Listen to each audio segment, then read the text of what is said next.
Before modern hospitals, before pensions, before mercy was written into law, a Roman soldier stepped onto the battlefield, knowing that steel might spare him, but Rome would decide his fate.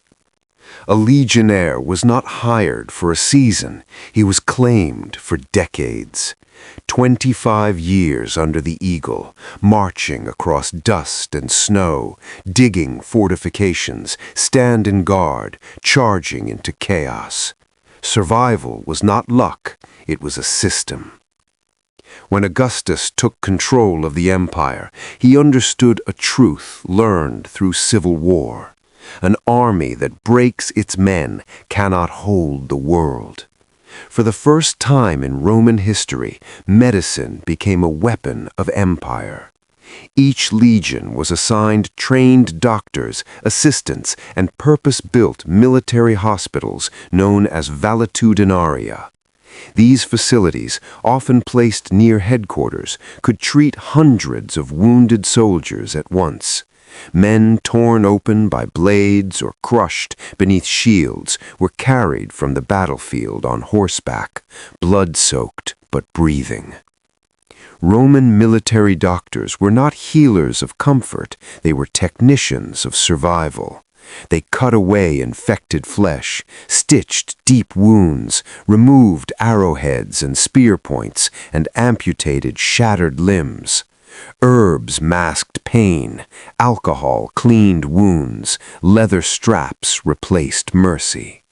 Yet the results were astonishing. Nearly 70% of wounded legionnaires survived.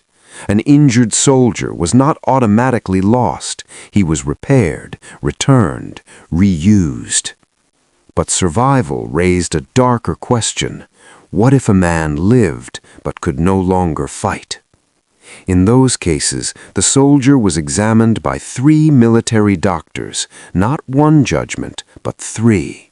If all agreed that the injury or illness was permanent, the legionnaire received a medical discharge known as missio causaria.